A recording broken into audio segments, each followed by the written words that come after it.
guys, so today I wanted to make a video on my journey to day trading. I've been in and out the stock market since I was probably 18, so over 10 years ago, which I wasn't proficient at all. I just thought I knew what I wanted. I remember when I first opened up an account when I was 18 with Scottrade, and there was a company here in Georgia, I think the symbol was like NWL, and I had no reason why I wanted to buy it.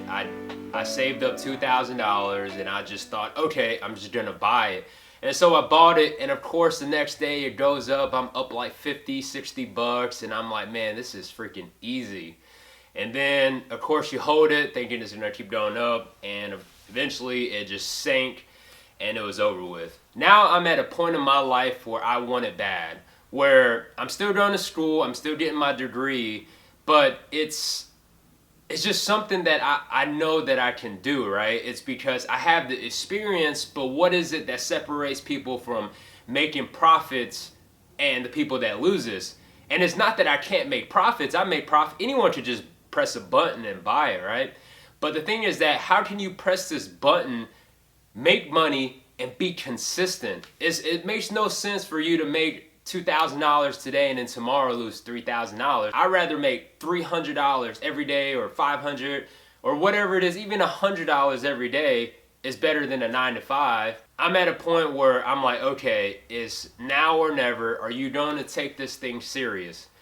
And so now I'm paper trading until I can double this account, and once I finish doubling this account, I will start another live account. Paper trading. So paper trading is a great way to find yourself in a position where you are given as close as you can of trading.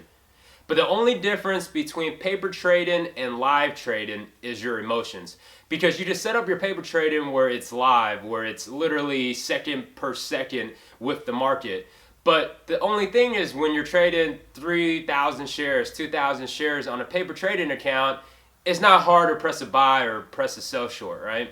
But what it is that when you have your actual $2,000, $3,000 in there and you're hesitant to press that buy and it goes without you, then you press the buy and then it sinks. That emotion right there that we all every trader's made, you know, good, bad, I don't care. Everybody's lost money. But the thing about it is that, what is your strategy? What is it that gives you that edge? And for me, as experienced, I'm definitely not an amateur, but I just haven't been consistent.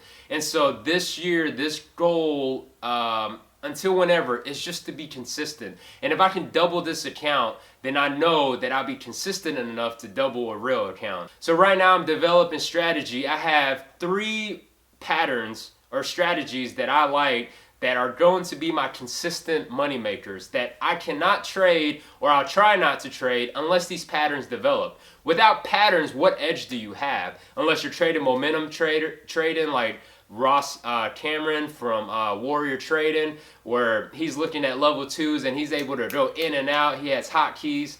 But I'm not like that. I'm a different trader. So what is the hardest thing about trading stocks? And for me, I think personally, the hardest thing about trading stocks is your emotions.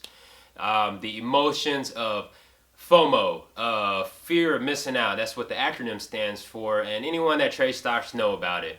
Is that you see a stock that has the potential to make, you know, huge parabolic moves from $10 to $20, 100% move, and you know it goes to 11. You're like, oh man, it's up 10% already. Goes up to 12, it's up 20%. Man, I don't know if I should jump in. It's sitting kind of high. Goes up to $13, and you're like, all right, I'm jumping in if it goes to $14. You go to $14 and you jump in without any strategy, without much risk management, just like, okay, next candle, if it goes below it, I'm out, or whatever it is. And you jump in, and of course, when you jump in, this bastard sinks all the way to the bottom, right? And then you're like, oh, I'll hold it, and it sinks some more, and you freaking press the button, and then you sell it. And then a couple minutes later, it's consolidated on the bottom, and it freaking goes back up 15, 16. And you're like, what the you know? I mean, I do it all the time too, the fear of missing out. But now that I'm actually paper trading, I have to stay calm. I have to take it serious that this is what I want to do for a living. And so now if it's not part of my strategy, rarely will I jump in. If it's not like if it's moving up, momentum trading, if it doesn't form a pullback or some type of bull flag, there's no reason to jump in, because now you're just guessing. You don't have a stop area. You don't know if it goes below this point that you're gonna, that's your risk. You're just jumping in and maybe selling at $half and whole dollars.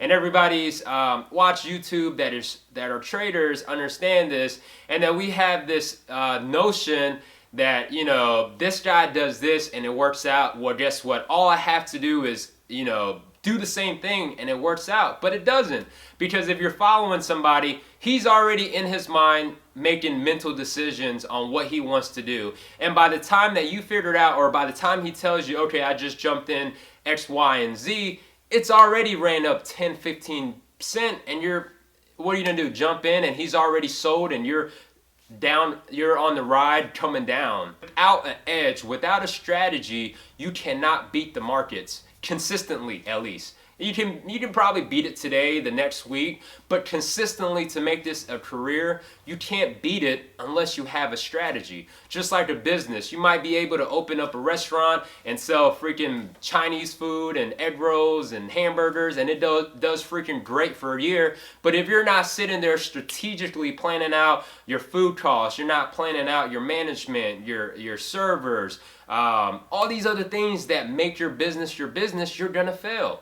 And I think it's vital for everybody to paper trade. If you're a beginner trader, intermediate trader, if you cannot consistently make money paper trading, and I'm not saying, like sit there and write it down. Literally, spend $50, $100, get you, Dash Trader Pro, or get TC2000, where it has live executions, where you're literally buying and selling as if it was your real money, except without the emotions, of course. But just knowing that 50% that your strategy works, now the only thing left is to do that other 50%. At least you're halfway there, right? It's hard. Day trading is not easy, because it's like a sport. Every day that you're stepping into that computer, it's not like a job where, like, I'm about to go to work in about an hour. It's not like I go there and I know that I'm making $200 today. Like, no matter what the business does, I'm making $200 a day. I'm going to go home and chill out. Every day that you step to your computer and you're doing your morning routine, looking at gappers or whatever it is that you do, and before you press that button, you have that risk of losing that money. And so it's just like before you take that three-pointer shot, or before Aaron Rodgers or Tom Brady throws that touchdown pass in end zone, there is a risk that someone can intercept it, that you can miss that three, and hell breaks loose and you lose the game, right? And so that's how trading is. Right before it, you press this button, and there's a risk that you can lose it. You got it every day. You got to go, and you got to be able to be on your A game. Your mind has to be right. You can't have too much emotions. If you're feeling stressed out, just don't trade. And I know I'm guilty of it. I'm stressed out and I press that button as hard as I can. Think it's gonna make me money. But guess what? The market doesn't care about my money. The market doesn't care how I feel. It doesn't care if I just lost my job. Don't care if my son is sick. All they care about is what the market is telling it.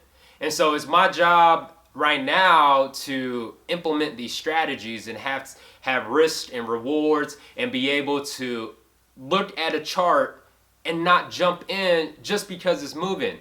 Just because it's moving doesn't mean it's gonna keep moving, right?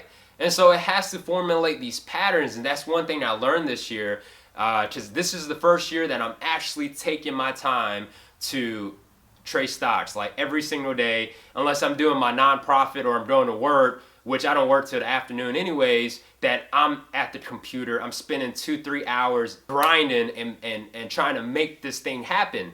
And so one thing I've learned is that these patterns that over and over and over just repeat itself, and sometimes it could be, it forms and it doesn't go your way, but that's the edge. That's a strategy that if you have like a bull flag, or you have a symmetric triangle, and when it breaks out, or when it consolidates and it squeezes and it breaks out, and if it happens 7 out of 10 times, why can't we take advantage of that? And so that is my strategy, is to be able to have 3 different patterns, certain criterias that meet them, like a PR or earnings, to be able to have volume in them for it to follow through.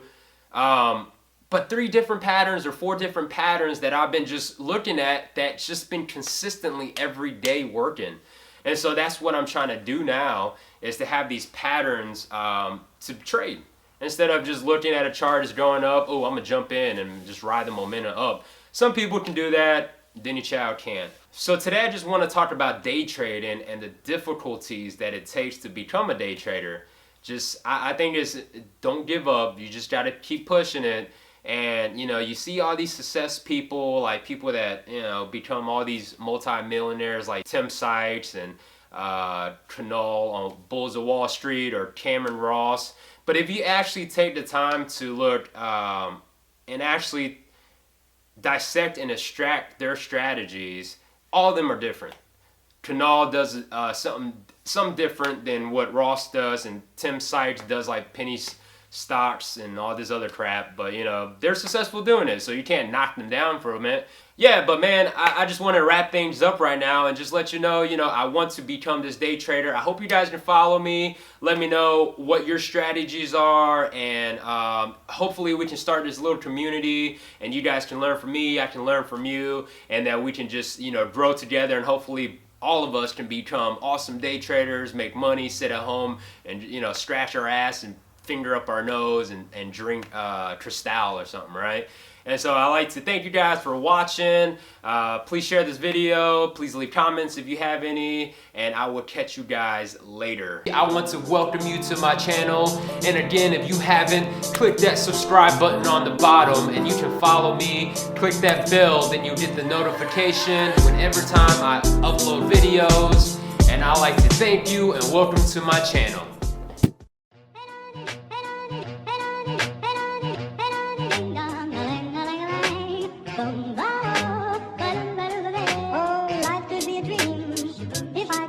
Up in paradise like a ghost. If you will tell me I'm the only one that you love, life could be a dream, sweetheart. Hello.